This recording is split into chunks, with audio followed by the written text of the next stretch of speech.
Estamos estudiando el Evangelio de Marcos y hoy vamos a concluir el capítulo 5.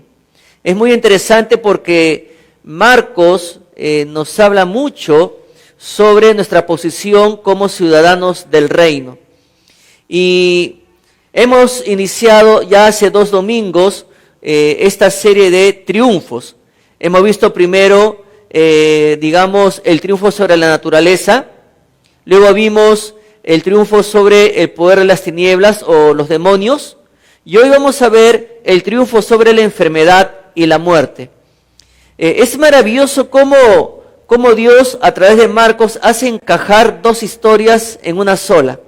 Es muy interesante. Y bueno, recuerde que ya ellos han pasado por el lago de Galilea. Y al llegar a la orilla de Gadara, usted recuerda que le salió al encuentro un hombre poseído por una legión de demonios. Y Jesús les ordena a estos demonios, porque los demonios le pidieron permiso, que puedan ir a un hato de 2000 cerdos. Entonces, estos demonios se alojan en ese grupo de 2000 cerdos y estos cerdos terminan muriendo al caer del despeñadero, ¿verdad? Y mueren ahogados. Al ver esto, usted recuerde que los lugareños se espantaron y le pidieron a Jesús que se vaya. Entonces Jesús, una vez que se fue, o antes que se fuera, este hombre que fue, liberado de esta legión de demonios, no quería apartarse de Jesús. Le estaba rogando a Jesús que le permitiera seguirle. Pero Jesús le da una comisión muy especial. Le dijo que vaya a su casa, a los suyos, y que cuente cuán grandes cosas el Señor había hecho con él y cómo el Señor había tenido misericordia de él. Y este hombre obedeció, en este caso la orden o la comisión que Cristo le había dado y lo proclamó por todo Decápolis.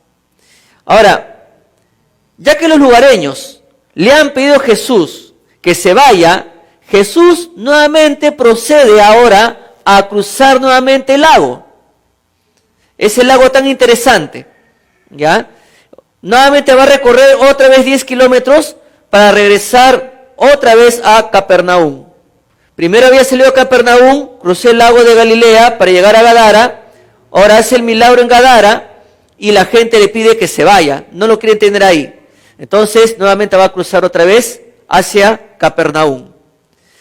Y vemos que como que el Señor tiene una agenda muy apretada, porque ni bien llega a Capernaum, ni bien está en la orilla, le sale al encuentro un hombre, un principal. En otras Biblias le llaman un príncipe, por el rango de autoridad que tenía. Un principal o una autoridad de la sinagoga, y vemos que este hombre tenía una hija enferma.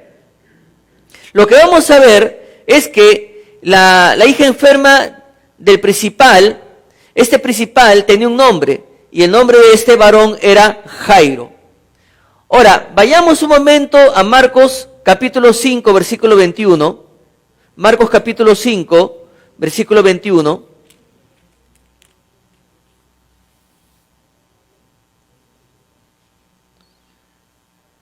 Lo primero que vemos aquí es la hija enferma de este hombre, ¿no? De este principal de la sinagoga. Y el versículo 21 hacia adelante dice lo siguiente: pasando otra vez Jesús en una barca a la otra orilla, se reunió alrededor de él una gran multitud, y él estaba junto al mar. Y vino uno de los principales de la sinagoga, llamado Jairo, y luego que le vio, se postró a sus pies, y le rogaba mucho, diciendo: mi hija está agonizando, ven y pon las manos sobre ella para que sea salva y vivirá.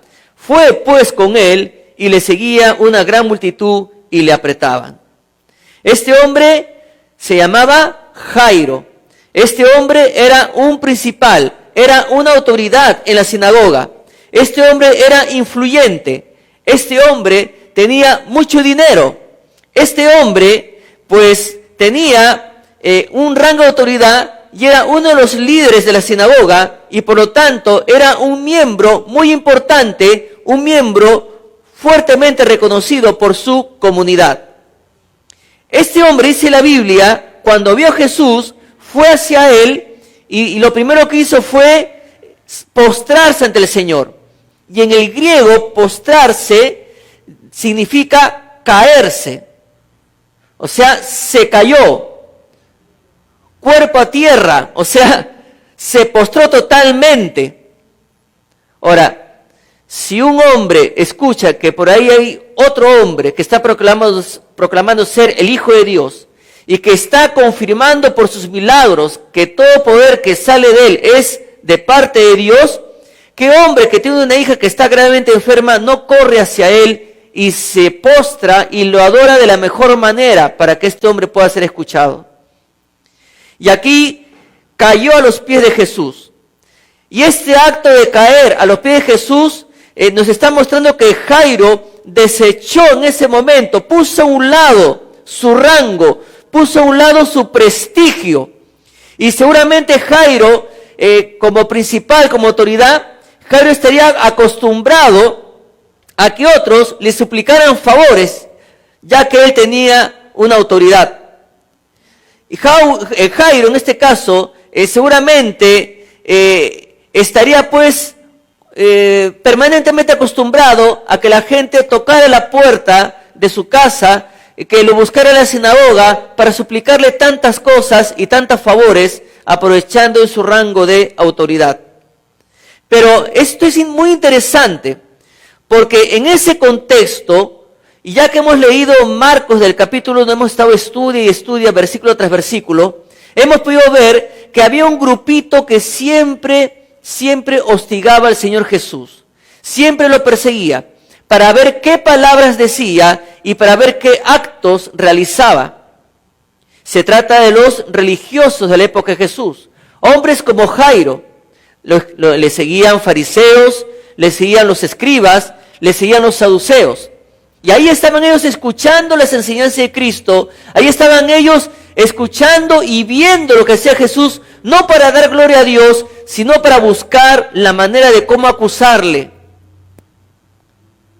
Y en ese contexto, a Jairo no le importó nada lo que opinaran sus colegas. Él simplemente sabía lo que Jesús estaba enseñando y que lo que enseñaba era verdad. Y sus credenciales eran los poderes que salían de él. Sanaba, sacaba demonios y su poder sobre la naturaleza. Entonces este hombre corre hacia Jesús y se postra. No le preocupó la opinión de sus colegas, los otros religiosos. Entonces él, una vez que se postra, le rogó diciéndole que tenía una hija enferma y le rogó al Señor que la sanara. Y cuando acá usa la palabra rogaba, esta palabra significa llamar al lado de uno para pedir auxilio. O sea, Jairo, esta autoridad principal de la sinagoga, este doctor de la ley, rodeado de colegas que estaban en contra de Jesús, este hombre, no importándole nada de la opinión de sus colegas, le estaba rogando al Señor, le estaba pidiendo auxilio al Señor para que sane a su hija. Y Jesús, al ver la fe de este hombre, Jesús, al ver la desesperación de este hombre, Jesús fue con él. ¿Esto qué nos enseña, mis hermanos? Que Jesús no menosprecia, que Jesús no discrimina, Jesús no rehúsa escuchar a Jairo, Jesús no rehúsa, no menosprecia a Jairo por su dinero, Jesús no discrimina a Jairo por ser de la alta sociedad, Jesús no discrimina a Jairo por ser un religioso cegado por las tradiciones de los hombres, porque está viendo un hombre en ese momento que está depositando toda su fe en Jesús y lo demostró postrándose ante él, ante los ojos de sus colegas. Y todo estaba marchando ahí, centrado en Jairo, pero abruptamente entra en el escenario una mujer. Y la historia como que toma un giro. Y y entra en escena una mujer que tenía un problema de salud. La Biblia le llama flujo de sangre. En otra versión le llama una mujer con hemorragia continua. Vayamos por favor al versículo 25 y 26. Capítulo 5, dice, versículo 25, pero una mujer que desde hacía 12 años padecía de flujo de sangre y había sufrido mucho de muchos médicos y gastado todo lo que tenía, y nada había aprovechado, antes le iba peor. Cuando oyó hablar de Jesús, vino por detrás entre la multitud y tocó su manto, porque decía, si tocare tan solamente su manto, seré salva. Pero resaltando acá lo siguiente, esta mujer no era como Jairo. Esta mujer no era influyente como Jairo. Esta mujer no era conocida como Jairo, era una desconocida. Ni siquiera la Biblia nos dice el nombre de esta mujer. Esta mujer no era de la alta sociedad como Jairo, era una mujer pobre. Pero al igual que Jairo, Jesús no se fija en el nivel social. Jesús no se fija en qué nivel social están las personas. Jesús los atiende a los dos por igual. Así como le prestó atención a Jairo, también le está prestando atención a esta mujer. Y vemos aquí que Jesús está demostrando que Él es sensible a las necesidades de las personas sin discriminarlas.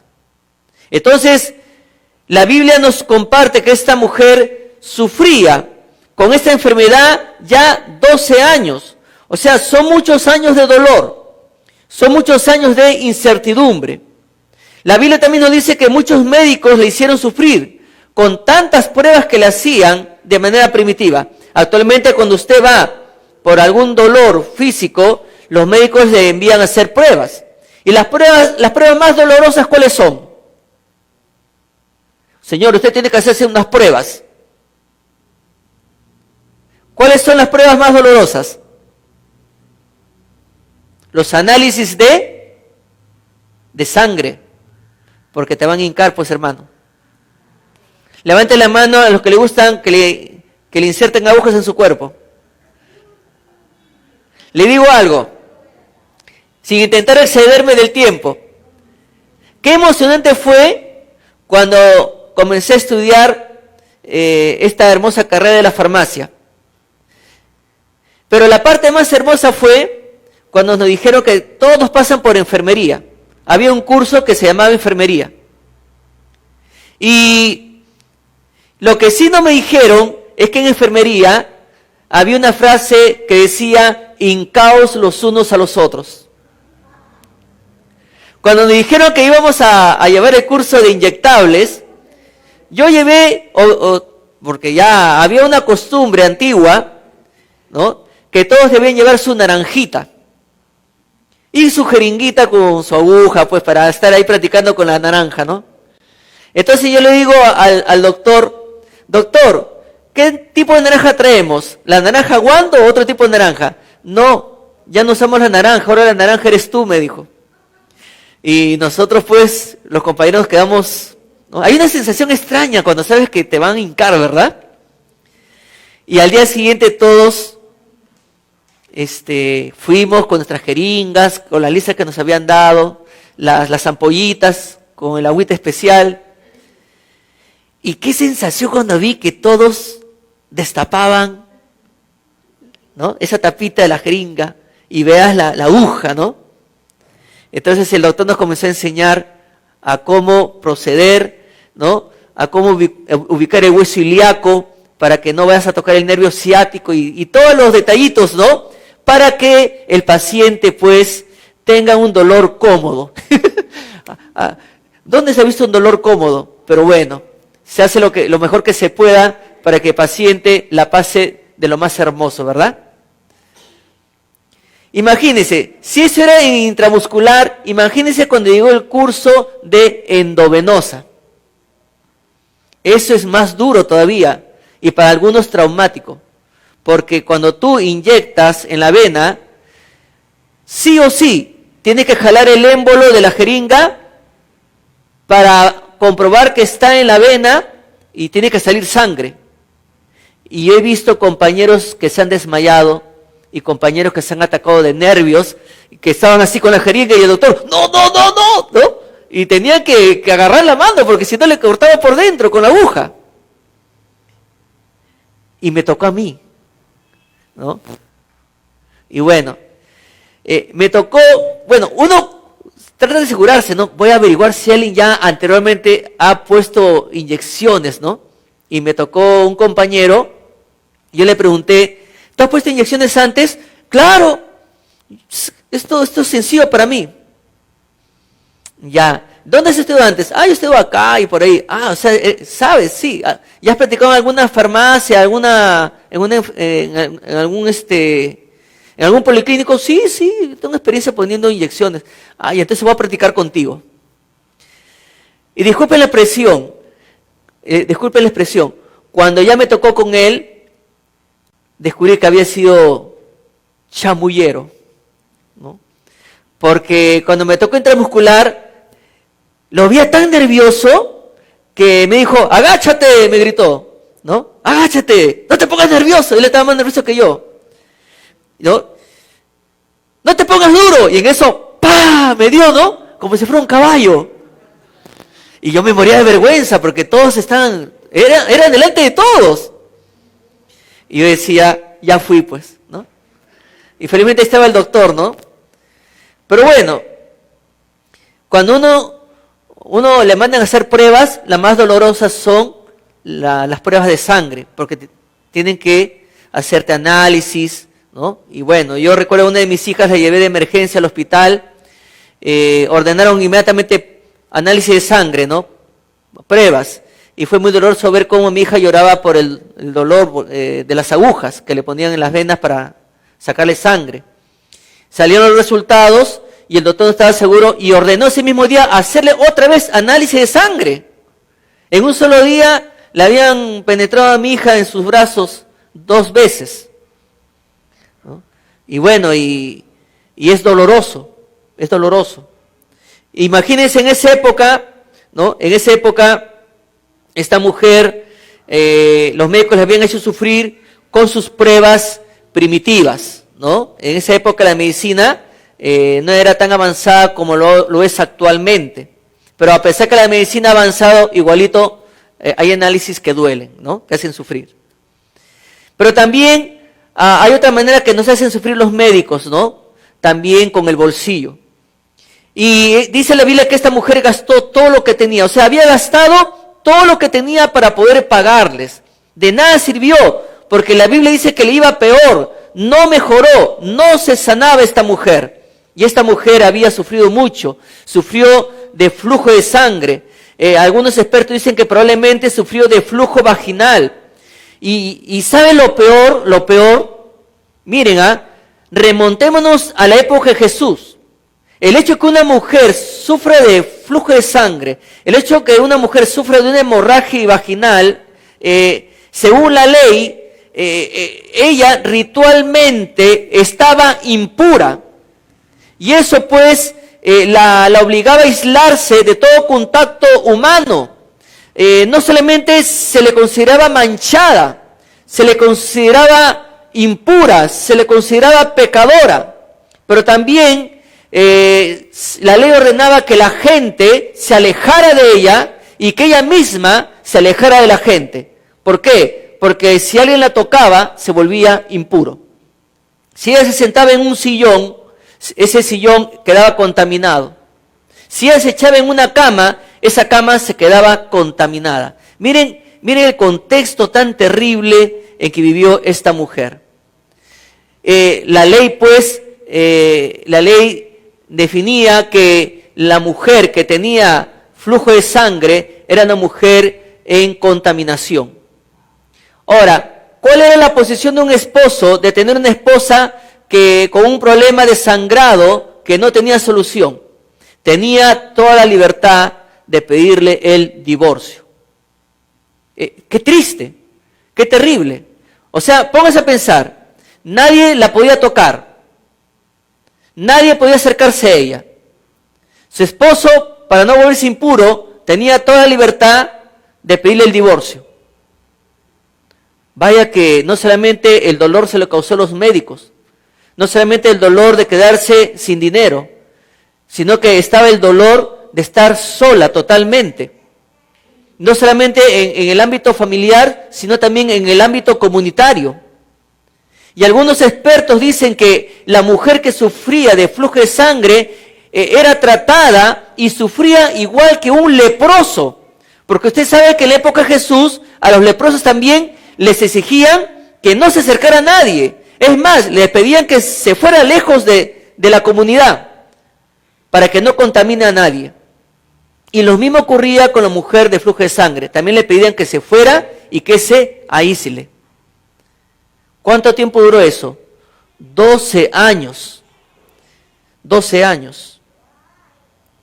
La situación de esta mujer sí fue muy dolorosa. Entonces, esta mujer en este contexto de dolor, en este contexto de soledad tan cruel, en este contexto donde ni siquiera podía recibir el abrazo de nadie, no podía recibir el consuelo de nadie, esta mujer por ahí oyó de Jesús. Y el versículo 27 al 29 dice lo siguiente: cuando oyó hablar de Jesús, vino por detrás de entre la multitud. Note bien eso, vino por detrás de entre la multitud y tocó su manto, porque decía: si tocare tan solamente su manto, seré salva. Y enseguida en la fuente su sangre se secó y sintió en el cuerpo que estaba sana de aquel azote. Note bien esto. Dice que vino entre la multitud y se abrió paso entre la gente. Ahora, ya que sabemos el contexto religioso y el contexto en el cual se desarrolla esta situación de esta mujer, dice que esta mujer tocó el manto de Jesús. Ojo, tocó el manto de Jesús, pero la mujer, la pregunta es, ¿está pura o impura? ¿Está pura o impura? Impura, porque la ley decía que una mujer que está sangrando no podía ser tocada, ni ella podía tocar a nadie. No se trata como a veces vemos en las películas, no, que la mujer está así, disculpa, te choqué, no. O sea, no es como lo presentan las películas. La Biblia dice claramente que la mujer pasó de entre la multitud, o sea, evitando tocar a alguien porque ella estaba impura. Pero ella ya había escuchado de Jesús. Había escuchado que calmó la tempestad. Había escuchado que había libertado a un hombre endemoniado. Se enteró que había limpiado a un leproso. Y que había tocado a un leproso. Entonces ella dice, si tan solamente tocare su manto, seré salva. ¿Y qué pasó? Dice la Biblia. Dice que la fuente de su sangre se secó. Dejó de sangrar. Se detuvo la hemorragia. Ella sintió que estaba sana. Ella lo pudo sentir en su cuerpo. Porque nosotros sabemos que cuando estamos enfermos se siente. Cuando hay una infección, cuando, sobre todo esta mujer, se tenía un sangrado vaginal de 12 años, pues claro que sentía dolor. Y ese dolor iba acompañado de miedo, de terror, porque sentía que su vida se iba desgastando más y más. Ya estaba sin esperanza, ya no tenía dinero. Y vemos aquí que ella pudo sentir en su cuerpo que había sido sanada de su terrible condición, no solamente física, sino también ella sabía que su problema social había terminado también. Ya de repente tenía hijos, sabía que acabando la hemorragia ya iba a poder abrazar a sus hijos, iba a poder a correr a nuestra esposa y decirle, volvamos otra vez, anula el divorcio, ya estoy limpia. ¿Por qué? Porque había quedado libre de aquella aflicción. Note bien que Jesús le dice que está sana de este azote. No solamente era de su salud física también, sino todo lo que conlleva el ser impura. Entonces la reacción de Jesús, ¿cuál fue? Versículo 30 y versículo 32, note lo que dice. Luego Jesús, conociendo en sí mismo el poder que había salido de él, volviéndose a la multitud, dijo, ¿quién ha tocado mis vestidos? Sus discípulos le dijeron, ¿ves que la multitud te aprieta y dices, ¿quién me ha tocado? Pero él miraba alrededor para ver quién había hecho esto. Entonces, al saber que poder salió de él, preguntó quién había tocado, dice, su vestido. Jesús, por lo que dice la Biblia, se dio cuenta que poder salió de él, un poder sanador. Así que se dio vuelta y miró a la gente, miró a la multitud. Y él voltea, ¿no? Y le pregunta a la multitud, ¿quién ha tocado mi túnica? Ahora, uno lo ve esto, pero tanta cosa porque le tocó la túnica. No, nuevamente volvemos al contexto. Si alguien por la ley era catalogado como impuro, no podía tocar a nadie. Y Jesús lanza esta pregunta que ahora se entiende por qué esta mujer tuvo miedo. ¿Quién me ha tocado la túnica? Y ahí está la gente, ¿no? ¿Y qué hubiera pasado si todos se hubieran enterado que fue una mujer impura? La ley dice que tenía que ser castigada en ese momento. Pero aquí los discípulos le respondieron, mira, la multitud se te amontona, la multitud te aprieta por todos lados, ¿cómo puedes preguntar quién me tocó? Pero Jesús seguía mirando a su alrededor para ver quién lo había hecho. Miraba para ver quién había tocado su ropa o su túnica. Entonces, yo me imagino esa mirada de Jesús, mirando a todos, ¿no? ¿Quién me ha tocado? ¿Ah? ¿Quién me ha tocado?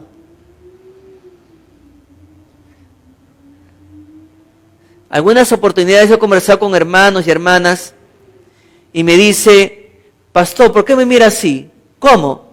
No sé, me da miedo, ¿no? Y bueno, mi esposa se enamoró de mí porque dice que mi mirada mata, ¿no? Pero hay miradas, ¿no? Que cuando uno ha hecho algo y uno lo mira, ¿por qué lo hiciste, no? ¿Ah? ¿Por qué lo hiciste? Y no te deja mirar, ¿no? Y bueno, y la persona, no lo voy a volver a hacer, ¿no? Y bueno, pero imagínense la mirada del Señor, ¿no? ¿Quién me ha tocado? ¿Ah?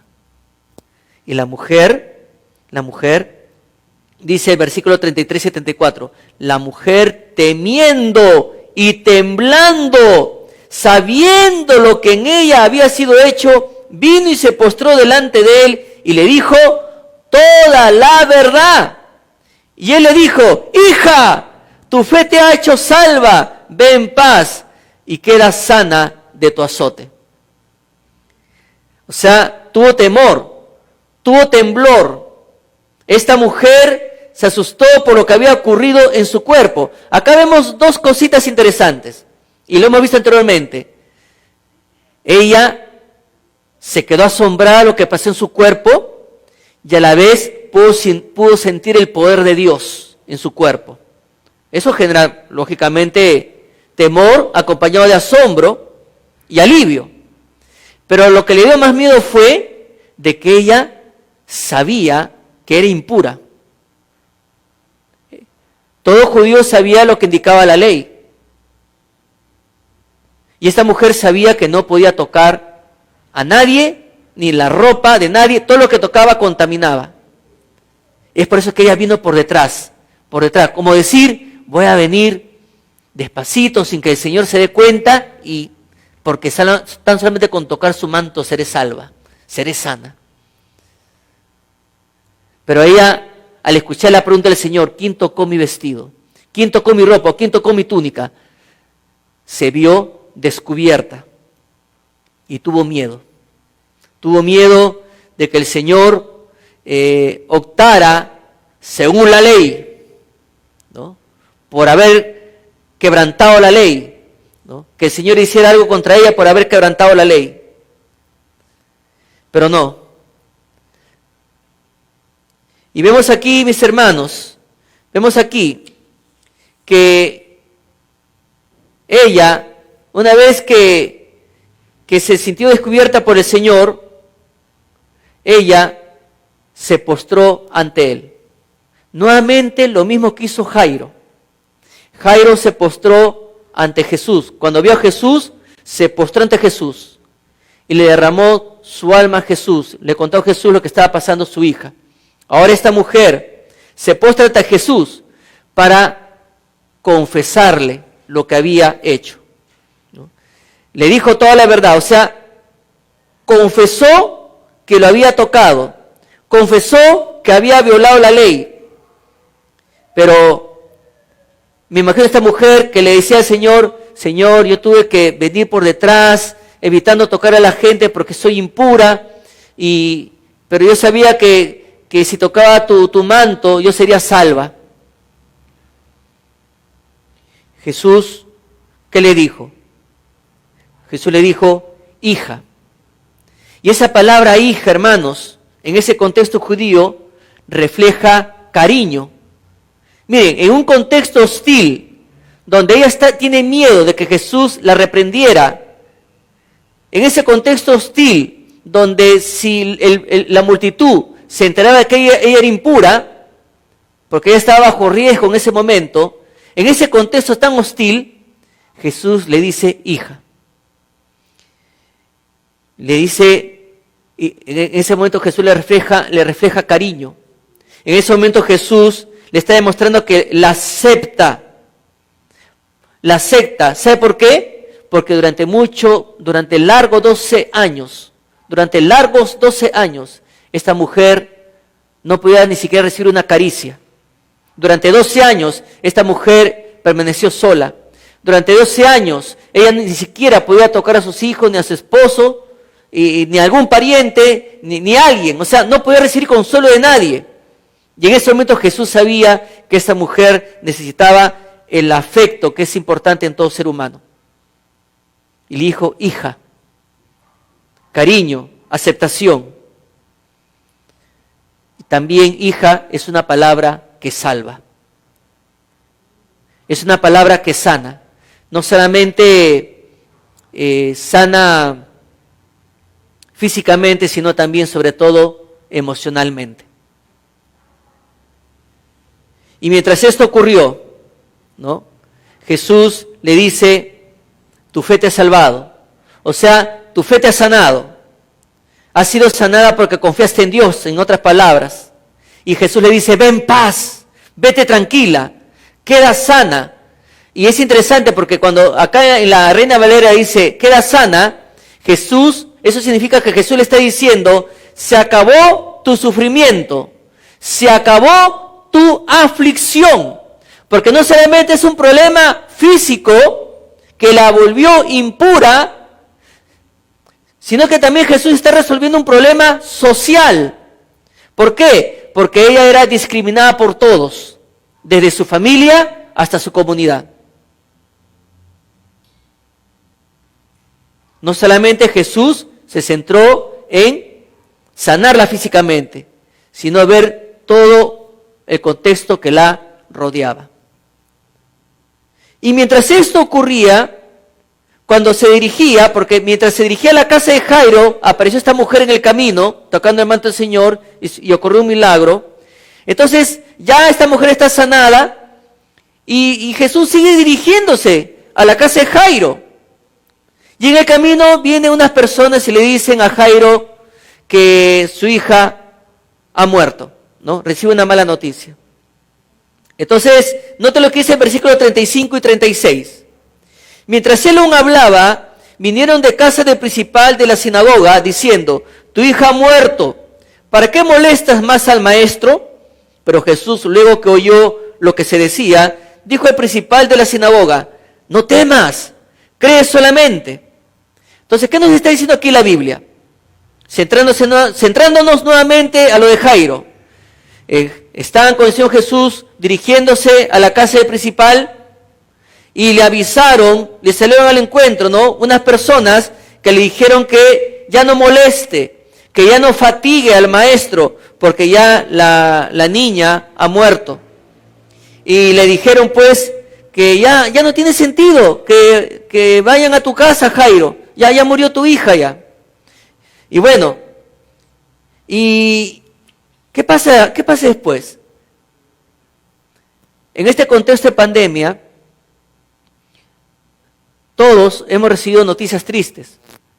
Hemos perdido familiares, hemos perdido amigos, hemos perdido hermanos aquí en la iglesia. Y cada vez que vemos en el WhatsApp, falleció el hermano tal, nos dolía, ¿verdad? Nos dolía. O recibamos noticias, el hermano tal está con COVID, ¿no? Y nos uníamos en oración. Pero acompañando al COVID, habían personas que se agravaron por otras enfermedades, no necesariamente por COVID, y cada vez su vida se iba desgastando más. Y estábamos apoyando en oración, pero en el contexto familiar había preocupación, incertidumbre, miedo. Y encima en los hospitales la atención era restringida, porque la mayoría de los casos eran abocados al COVID. Entonces, había una preocupación permanente.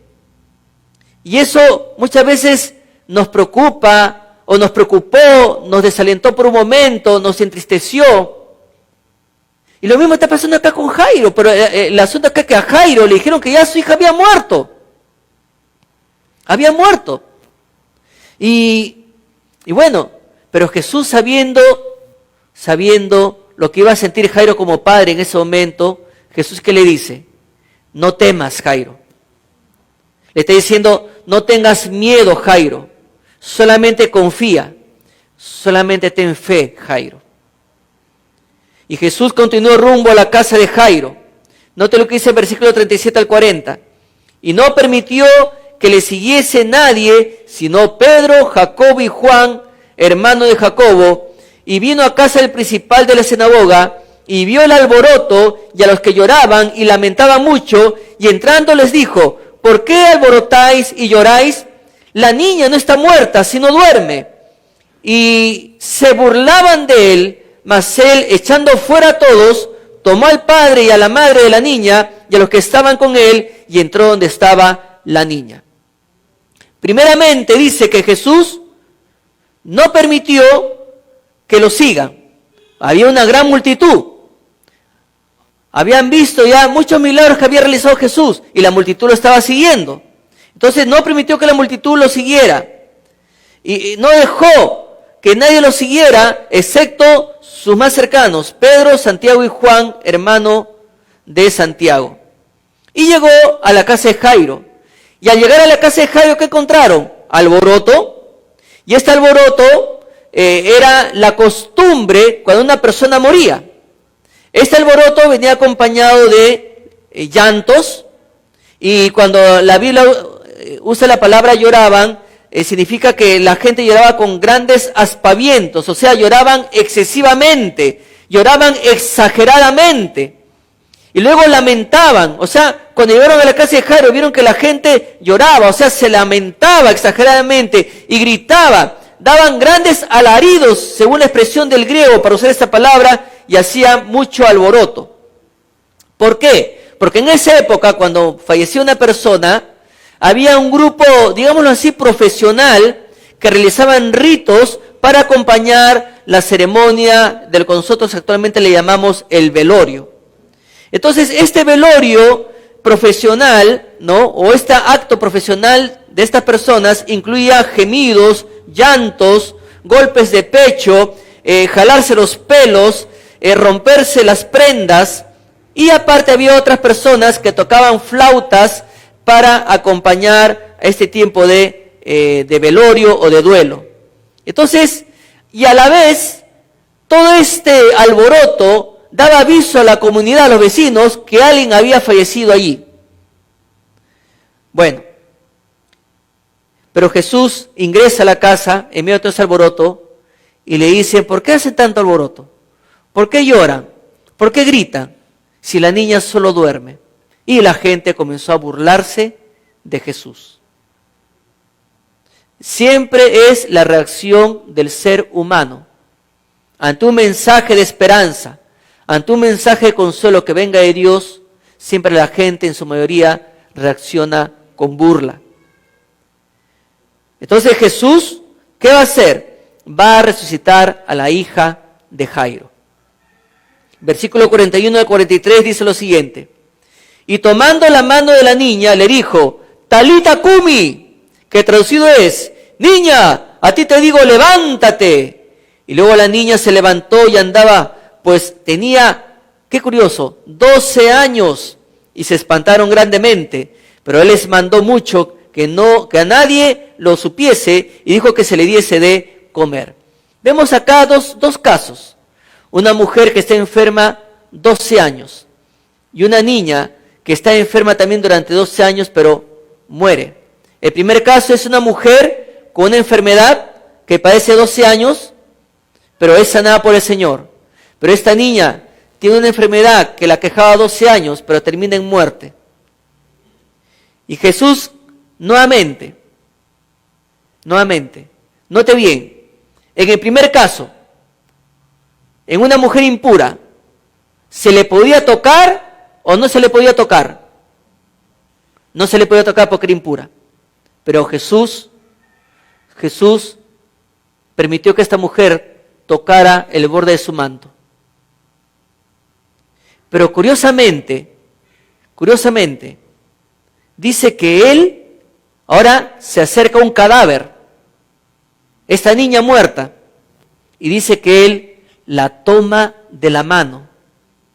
Y el tocar a la niña va en contra de la Torá, va en contra de lo que exige la ley, porque si uno toca un cadáver, se hace impuro. O sea, si tú tocabas el cuerpo de un muerto, te hacías impuro. Y te hacías impuro por 7 días, decía la ley. Si tú tocas un muerto, durante 7 días eres impuro, o sea, toda una semana. Y además, aparte de estar 7 días impuro, tienes que alejarte de la comunidad, porque eres impuro. Igual que el caso anterior. Qué duro, ¿verdad? Ahora, qué interesante. En este capítulo que hemos leído, tanto el 4 como en el 5, que hemos estudiado estos domingos, Jesús acá rompe muchos tabúes. Porque primero, Jesús va a un lugar donde se encuentra con un endemoniado. Y qué interesante, porque en la región donde estaba este endemoniado era catalogada como una región impura. Primero porque era una zona de gentiles. La tierra misma no era digna de ser pisada por un judío, porque era una tierra impura. Y el lugar donde fue Jesús era un lugar donde estaban ahí un hombre poseído por un demonio, aunque los otros evangelios mencionan 2, pero Marcos se centra en uno solo. Y Jesús tiene contacto con este hombre endemoniado. Jesús pisa el lugar impuro. Jesús está ahí en el cementerio, donde habitan animales impuros, donde hay puercos. Y está en una tierra impura, Decápolis. Y a Jesús no le importó nada, llevar a cabo su ministerio allí. Y luego vemos a Jesús que sana a una mujer impura. La sana, pese a haber sido tocado por ella. Y ahora él va a tocar un cadáver. ¿Y sabe lo maravilloso, mis hermanos? Que nadie puede decirle a Jesús, tú eres un impuro. ¿Por qué? Jesús le va a decir, demuéstrame que soy un impuro. Porque tocaste a un endemoniado. ¿Dónde está el endemoniado? Y ahí estaba el hombre, pero en su juicio cabal, libre. Tú tocaste a una mujer con flujo de sangre. Lo pueden acusar de esa manera. ¿Dónde está? Ahí está. ¿Dónde está el flujo de sangre? Está sana. Tú has tocado un cadáver. ¿Cuál cadáver? ¿Cuál cadáver? Ahí está la niña. ¿Cómo finaliza? Denle de comer. ¿Por qué? dígame usted si una niña o un niño de 12 años está quieto. ¿De qué muerto hablan? Ahí está corriendo. 12 años, está está con todas las pilas. Si no, pregúntale al hermano Javes, líder de JCX, ¿no?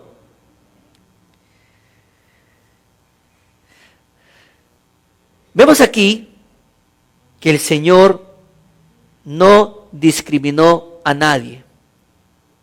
El Señor fue sensible a todas estas necesidades. Y esto, mis hermanos, es un reto para todos nosotros. Muchas veces este asunto del COVID ha llevado a discriminar a muchos. Yo recuerdo cuando falleció mi papá, en la vereda del frente había una fila de vecinos. Y yo decía, vecinos, gracias por acompañarnos en este momento de dolor, pero mi papá no murió de COVID por si acaso. Pero nadie quería venir de la vereda del frente.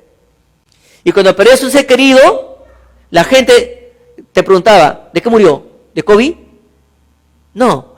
Ya, ¿no? Y al inicio, cuando comenzó esto de la pandemia, muchas veces la gente no quería que nadie se enterara de que alguien de su casa estaba con COVID. Porque comenzaron a apartarse. Ya no se acercaban, no querían tener contacto. Y muchos han experimentado una soledad. Claro, la gente lo hacía por cuidarse, pero ese cuidarse ya se sobrepasó mucho. Ha sido un tiempo muy duro para todos nosotros. Y fue un tiempo muy duro también para esta mujer con flujo de sangre y para este padre que perdió a su hija, pero Jesús la volvió a la vida. Y la Biblia dice que todos se espantaron, se llenaron de intenso temor. Una, por el milagro que hizo el Señor, y otra, porque Él tocó un cadáver. Entonces, ¿cómo un hombre que es de Dios puede tocar un cadáver y no quedarse impuro? Porque Él es el Hijo de Dios. Él es el Señor Jesucristo.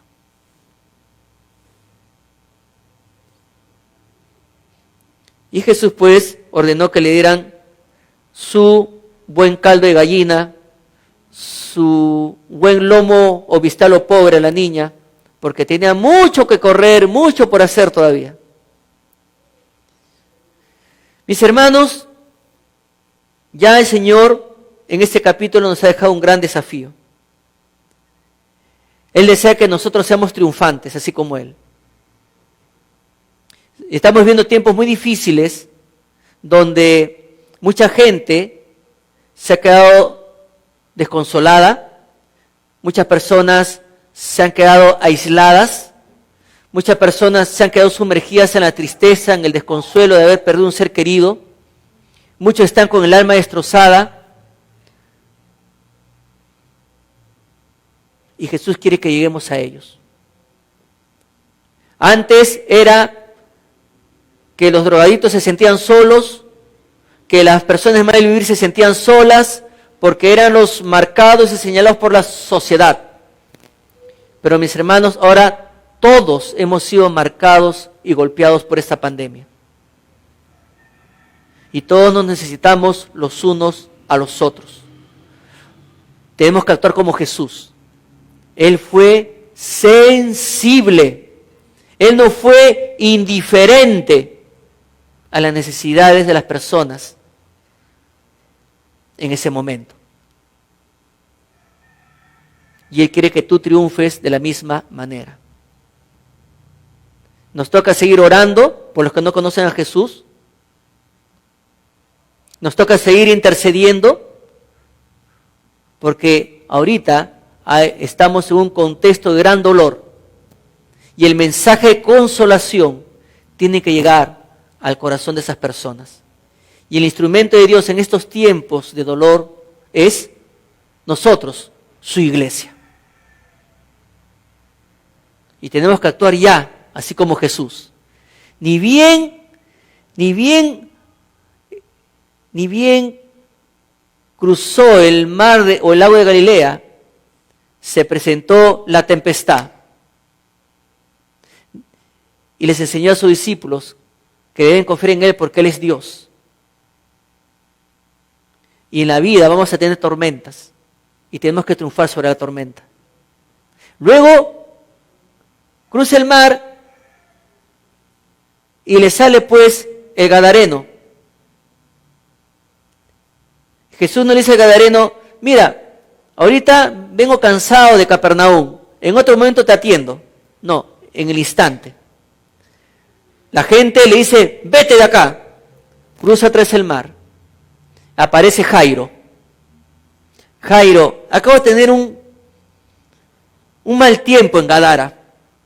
Déjame descansar, déjame relajarme, déjame estar solo un momento, déjame recuperar fuerzas. No, en ese momento, ya, vamos Jairo, ¿dónde es tu casa? Vamos. Y en el camino le sale el encuentro de una mujer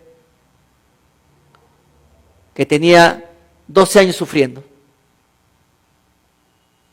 Luego atiende a esta mujer y luego llega a la casa de Jairo a ver el tema de su hija.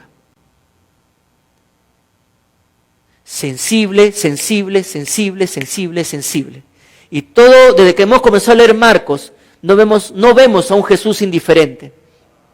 Vemos a un Jesús que está ahí, atento a las necesidades de su prójimo.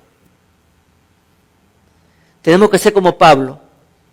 Imitadme a mí, dice Pablo, así como imito a Cristo. ¿Qué tal desafío que nos ha tocado a mis hermanos? ¿Qué tal desafío? Pero es lo que quiere Cristo, que al igual que Él, llevemos una vida triunfante, ganando almas, consolando almas, edificando a las almas. Nos queda una gran tarea por cumplir aún.